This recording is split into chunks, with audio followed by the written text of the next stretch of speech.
This is the Peter Greenwood Show. We're here at the Edinburgh Fringe. We're keeping it rolling. Everything is rolling, especially after the busy day you've had. Could you tell the people your name and your show title, please? Sure. My name is Michael John Ciszewski, and I am here with my new hour of comedy, Mother Superior. How are you today, Michael? Are you well? I'm very well, yes. Very well, very tired. I just came off of doing the show. We're on at 2 p.m. every day at Bedlam Fringe, and prior to that I was on community radio in Leith. So it's a big one. It's a big Friday for me. Yeah. That's a massive Friday. Yeah. I haven't been on community radio in Leith, so you've got one ahead of me. I'll hook you up. I'll hook you up do. with my connection. Thank yeah. you. I'm just want a job. Somebody absolutely. You and I both. Okay, we can leverage this, I think. Yes. Yeah. There's something in there. We'll make it work. So what is Mother Superior? And as I was saying off air, it should be pointed out there is a comma, so Mother There is, Superior. yes, Mother Superior. Mother Superior is a sacrilegious, sentimental solo spectacular in which I petitioned the Vatican to canonize my living mother as a saint in an hour of comedy to finally, at long last, make her proud of her idiot comedian son. I'm doing it in a literal church, Bedlam Fringe, which is right on Bristow Place. So I'm hoping that all of that means that God will finally listen, the Vatican will listen, and we'll get my mother what she deserves, and she'll finally feel good about the choices that I've made with my life. That's the kind of thing that you can't pay for. How did you find the venue for it to be an actual church? I mean, when you're applying to Fringe, this is my second time at the festival, and when you're applying to venues for Fringe, you cast a wide net because you're never sure what availability is going to look like. And Bedlam was one that had been on my radar. I knew that we were building the show towards this subject matter and towards this kind of architectural structure around the comedy within the show. And they got back to us very immediately with a lot of enthusiasm about how good a fit they thought it would be. And we looked at the floor plan for it. We looked at the tech that they provided for it, and it couldn't be a better fit. I mean, it's just such a fun selling point that, we're doing the Gay Guy Talks to God play in the literal church right around the corner from what I think of as, the center of Fringe, at least as far as Old Town goes. And so it all, I don't know, maybe it's God. Maybe God's this hand. is divine intervention. Yes, exactly. Yeah. So you say you want to get your living mother canonized. Mm-hmm. I don't want to ask why and spoil the story, but why? Well, first and foremost, being the aforementioned idiot comedian, she has put up with a lot. Throw in the adjective gay in there, and she's put up with even more. But, coming from I'm a very sincere, earnest person, as I have taken Americans are known to be, perhaps. And I am at a point in my still early career, I'm 33 years old, where, God, I would really love to start finally sharing with my mother all of the sort of career milestones that she's dreamt of for me. My mother has always communicated to me, she's dreamt of me taking her down my first red carpet, and she's dreamt of watching my first special on, at this point, whatever streaming service it might one day wind up on. And so the genesis of the show came from this desperate desire to give her the career that she dreamed of for her son, and the career that she enabled for me to have while I still have her. I lost my dad 10 years ago, and so this looming mortality crisis too has, as inspires most of the best comedy, inspired me to sort of kind of put pedal to the metal a little bit and let the stakes that I feel in my life actually come into the show, and to try and find a whimsical and accessible means by which to communicate those stakes to an audience. Fortunately, the canonization process is a gorgeous sort of 5-step structure, and in terms of creating a little bit of a play around the hour of comedy that we have, 5 steps, gorgeous sort of 5-act structure. So we inhabited that, and we filled in that container with all of these stories justifying why my mother deserves her sainthood. What are the 5? I mean, we can't go through all of them now, but what are the 5 steps, and do you achieve all 5? Well, if I told you, then I would spoil the show. I true. need people's help to come and help me achieve the canonization for my mother. I can't do it alone. But as far as I can remember them, having done the show now so many times, the first step is wait 5 years after death. So you can imagine that one must require a little bit of a pass. Yeah. Because my mother is still very much alive. Thank God. Let's keep it that way. The second step is show proof of her heroic virtue. The third step is a verified miracle. The fourth step is another verified miracle, and I'm forgetting one of them, which, bodes well for my efforts in the show. But I believe it's something like beatification. If you ask me what that word means, I couldn't tell you. And as a comedian, it's not my job to understand. It's just my job to talk funny when I have people in front of me. Exactly. Yeah. I feel like those steps are not difficult. I appreciate, and that's, we know the Catholic Church not to be a very difficult institution, so it would make sense, of course, that, it's an easy breezy time. I think that's the sort of, it's that sort of hinge that we're playing with the show, is that, like, we can justify that for, Peter, I could justify that for you. I could justify your sainthood, I'm sure. I mean, just for having me today and listening to me babble for a little while. But I think that, that's the sort of call to action with the show, is that, like, look around. There are so many people in our lives who deserve sainthood, and far be it for the Catholic Church to tell us who is worthy of that kind literal of... gatekeeping. Literal gatekeeping, canonization. And at the end of the day, right, like, the act that I'm performing for the sake of my mother is sort of a little bit more meaningful than I think even a canonization would be, because I'm telling her story and I'm telling our story, and I'm ideally contributing to both of our legacies. I'm making art and story and experience for other audience members around that relationship that we share. And I'm inviting other people to reach out to the loved ones that they have in their lives who might deserve a similar sort of canonization, and inviting people to make that happen on their own, in their sort of way. How did it come from the idea of, I'm going to canonize my mother, to having a literal show here at the Fringe? And what does your mum think of it? I mean, she's over the moon. She's over the moon. I can hardly keep her away. She's in town right now. This is her first time in Scotland. This is her first time at the Fringe. This is I think I mentioned, my second time at the festival. I knew after my first time here 2 years ago with that's my fourth hour, if memory serves, after my time here with that show, I knew I wanted to come back, but I wanted to come back with something that felt like it incorporated all of the lessons that I learned from my 2024 festival debut. And I do believe that this is sort of like the most Michael John Ciszewski package that we could have possibly come up with. And, at this point in my career, as sort of mentioned, I want to do the things that mean the most to me. I don't just want to talk about, like, some random night out and hookup gone awry, as much as I love hearing about that stuff. I mean, like, listen, gay guy comedy contains multitudes. I want to do something that was a little higher stakes. And there is nothing more high stakes than, I think, especially for an American who has to travel quite a ways and find housing for a month, there is nothing higher stakes than coming to claim my place at the world's largest performing arts festival. But, that suits wanting to sort of, like, canonize and valorize my mother. So I'm attracted to this little bit of, like, danger and taking the leap and praying to God that the net will in fact appear. And thus far, I'm very pleased to say that it has, more or less. There are occasional, as with any Fringe, there are occasional holes in the net and my foot slips through and I have to yank it back out. But I'm having a really fabulous Fringe so far. Which is good, because as you said, it is a risk. You never know what's going to happen when you get here. Yes, especially I think, like, we pay a lot of attention to the degree of translation necessary to bring, like, my American sensibility and my New York City sensibility to audiences here, my queer sensibility to audiences here. And ideally, we want to cast a net as wide as we possibly can. We want to build a tent for audiences as big as possible, especially so that we can move tickets. But it is a risk to come and let yourself be translated on an international stage. And it is it's increasingly financial risk to bring anything to this market, which is so noisy no matter what time of day, especially in the comedy program. But there's nothing like it. And every time I've done it, now this is the second time, and we've got, 9 performances left, about a week and a half left. I find myself learning so much. It's the greatest training in the world.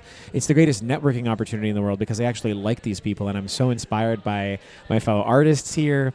I wind up learning so much, of course, from the feedback that I get from my fellow artists, but also the feedback that I get from Scottish audiences from the UK, audiences from further abroad in Europe or Australia who come here and take a chance on some random American gay guy who loves his mom so much it's sick.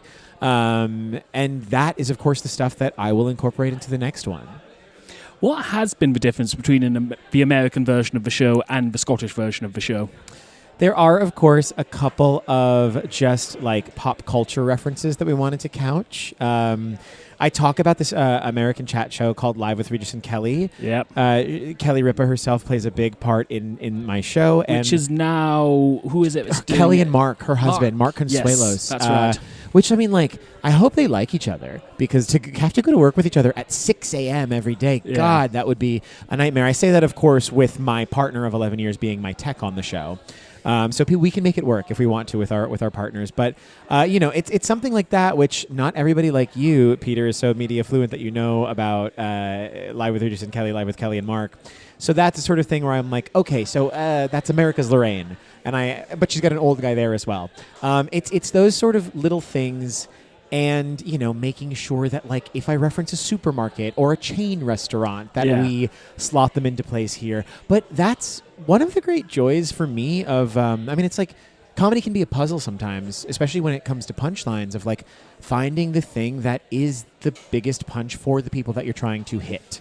And every time that we've done this now, we sit down, me, my director, and my production manager, who's my partner, and we comb through the script, and we look at, like, Americanisms. I talk about 9/11 in the show. I talk about growing up in New Jersey and being around New York City through 9/11, and we talk about how exactly, like, we're going to couch these things so that they feel accessible. Fortunately, those are pretty big and well-known. I have heard of that. 9/11? Yeah. I remember that. Yes. It was in the news a couple, 2-3 days. Yeah, just a little while. So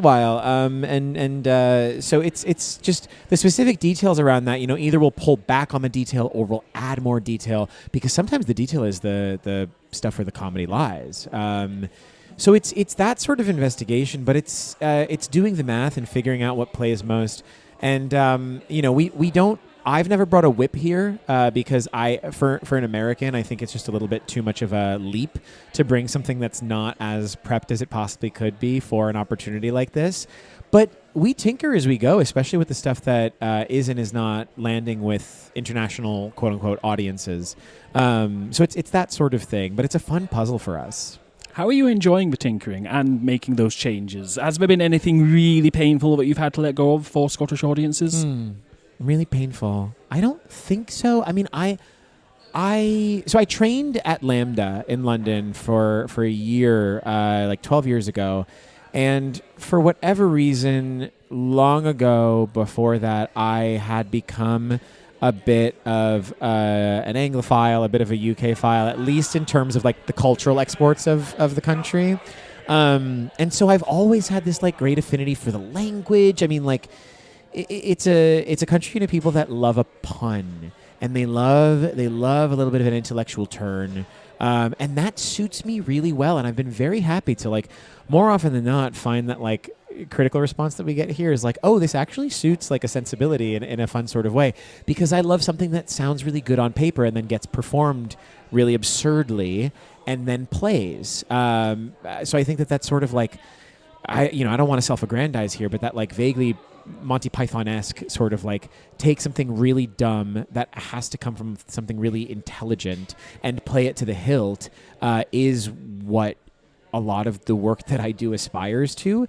But in terms of killing any darlings, I don't know that we've had to. I mean, the nice thing is that, in terms of doing the full hour, to get to perform my full hour-long show every day for a month nearly, that's a privilege I don't often get anywhere else, any other time in my year.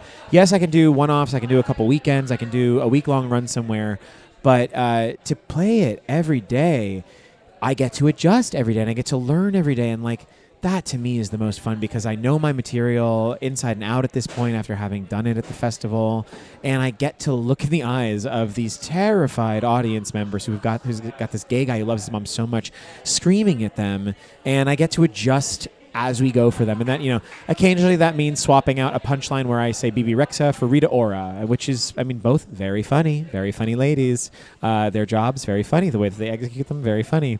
But it's that kind of tinkering that I actually find really fun, and that keeps it really fresh for me. But it's all of these minutiae now that I'm tinkering with. Nothing sort of on a macro or structural level, which is cool. I'd like to ask about something you mentioned when you were describing the show, sacrilegious. Have you ever had anybody turn up and be like, this isn't what I thought it was, how dare you? Like, has that happened yet? I think not in sacrilegious terms necessarily, but I think the thing that interests me a ton about what I do is I make comedy that trades in stand-up at its most theatrical. I am also happy to self-identify as a storyteller. I love to yap. At the end of the day, I love to yap and I love to entertain, and that does wind up manifesting as stand-up and as storytelling. And I love to construct these little plays around that which I do.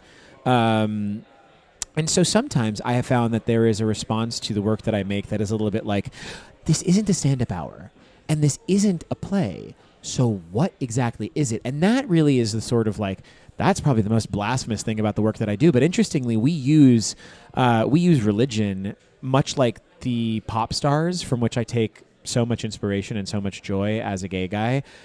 Use it, which is to say, like, as aesthetic dressing and as like a stakes heightener for the romance and the drama and the pageantry even of the work that I'm doing and the stories that I'm telling. You know, like the show is constituted a lot from the work of Madonna and Lady Gaga, two blonde ladies who mean a lot to me, and my mother is another one of them. And they're my other moms. And, you know, they've always used religion not in any kind of like deeply sort of like religious studies kind of way, but in a way to sort of invite people in, draw them in, and dangle sacrilege over their heads, but then kind of use it as a Trojan horse a bit to tell the stories that they want to tell about their identities, their sexuality, their family relationships, and, you know, again, not to self-aggrandize, but you know what? At this point, to do it, I am trying to have my Madonna moment. I'm trying to have my Lady Gaga moment. Let's do it. Let's do it. That's what Mother Superior is. You deserve your Madonna moment. Thank you, and I've got the gap tooth too to prove it. Oh yeah, yes, I didn't even notice that. That's we do that in the show too. We talk about how I might as well be her biological child at this point. Yeah, may as well. Yeah, why not? Yeah. Although that would mean you're getting Madonna canonized.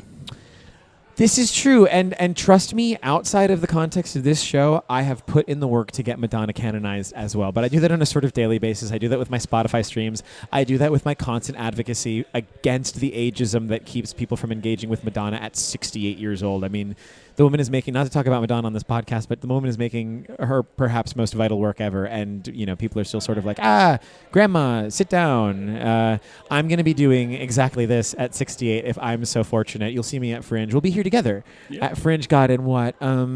Let's just say 50 years. Let's call ourselves very young and say in 50 years we'll be 68. Shh. And I'm not doing the math on that. I'm not a math person. I'm a comedian. We'll be here and people will be telling us to pack it up, grandma, too. And we will not. We will not. Although you say 50 years, I'm lucky if I've got 50 days left. After this festival? Yeah, for sure. What is next for the show after the festival? After the festival, I'm going to take like 5 days to sleep, I think. I'm gonna pop down to London and hang out with some of the incredible comedian friends that I've gotten to reconnect with here who are located there. And then I'll pop back to New York, and we're looking at a sit-down run of the show there. We've been so fortunate to have, Bedlam's been so good, technically speaking, to the show, production-wise to the show, and so we've learned a lot about how we want the show to physically live. And so we're scouting spaces and dates for that before the end of the calendar year. And then beyond that, you know, I want to take the show on the sort of gay circuit. You know, there are a couple of spots in the States where I can have my target audience of gay guys and their admirers come through and hear me talk about my mom and make sweet, sentimental, sacrilegious pleas about her, and kind of keep tinkering, growing it, and you know, seeing how much mileage we can get out of it before I start inevitably working on the next hour, because I cannot be stopped. I'm a fiend when it comes to generating material, and God knows if I'll want to bring something different back here next year, or if I'll want to come back with Mother Superior, considering that the response that we've gotten to it has been pretty strong.